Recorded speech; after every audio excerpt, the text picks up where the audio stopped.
Hey, I'm getting pretty decent at this random road story stuff. Maybe I should come up with a little bit better production. Maybe get me some theme music or something. Huh? Well, anyhow, this random road story has to do with time that I worked in Pensacola, Florida, and it was a weekend gig, and Pensacola is home of Roy Jones Jr. I actually got a chance to meet Roy Jones while I was down there. The club that I was working for, according to the guy that hired me and that was running the comedy show, he said Roy actually owned that club. Now, I don't have any proof that he did, but that's what the guy said. I didn't really get a chance to ask Roy whether he did or not, but I did get a chance to meet him.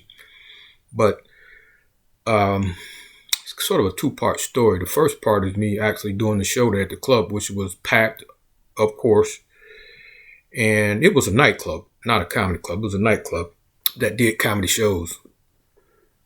And after the shows, they would have DJs and they would play music and dance and all that kind of stuff. I'm trying to think. I'm not sure if they sold food there or not. I don't remember them having food, but it definitely was a nightclub, and they did comedy shows on the weekends. They actually did shows Friday, Saturday, and Sunday, if my recollection is correct. It's a long time ago, man. But after the show, which was a good show, afterwards they, rearranged the room. DJ cranked up the music, man, and they was partying up in there, man. And I wasn't expecting it, but later on that night, Roy Jones Jr. showed up. He come up in the club, man, and he didn't have no bodyguards or nothing. But if you Roy Jones Jr., what you need a bodyguard for? Because I don't think nobody without some kind of serious weapon was going to, give Roy Jones Jr. some shit.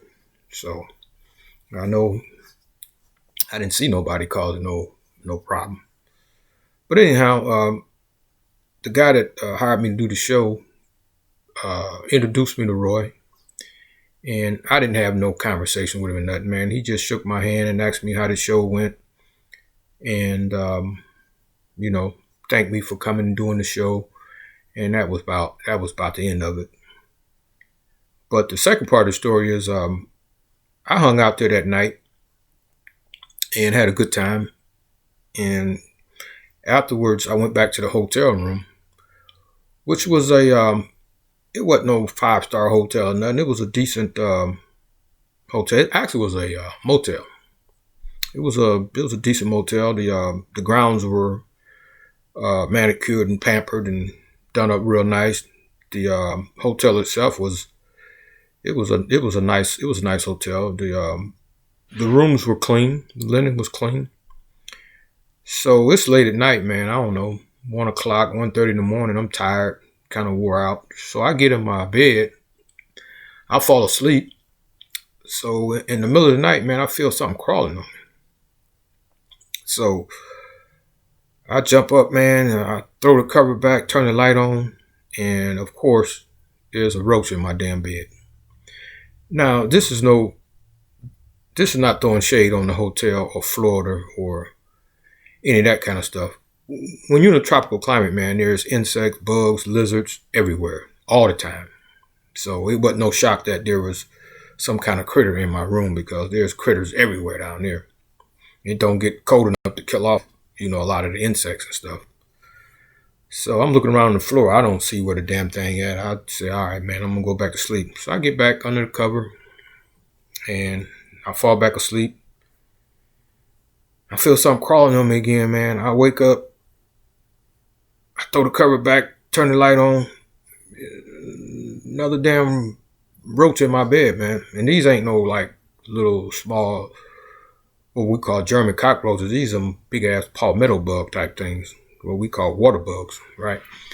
So I go, man, all right, I'm gonna give it one more shot. If something else crawl on me in this bed, that's it. I'm getting the hell up out of here. So I turn the light off, man, go back to sleep. Once again, I feel something crawling up on me up under the covers. I wake up, turn the light on, or should I say I was already woke, but I turn the light on, throw the cover back. another damn bug in my bed, man. I said, all right, that's it. I said, I'm out of here. So, man, I packed my shit, packed my suitcase up, and when your room is comp, you don't necessarily have to check out because the room is generally in the club that you work for in the name. So as long as you leave the key in the room, it's always cool to do it that way.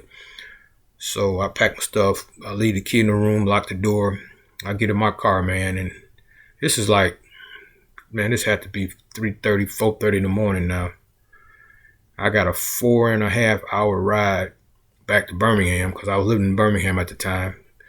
So I'm driving, man. I get 20 miles outside of town, man. I'm sleepy as hell. So I'm struggling driving back to Birmingham, but there wasn't no way, man, I was gonna stay in that room, man. So I get back to Birmingham, man, and it was a struggle to stay woke, but I made it because I had done plenty of drives like that before. So that's my Pensacola Roy Jones Jr. story. Another one of my random road stories. All right, man. We'll see y'all on the next one. Take care.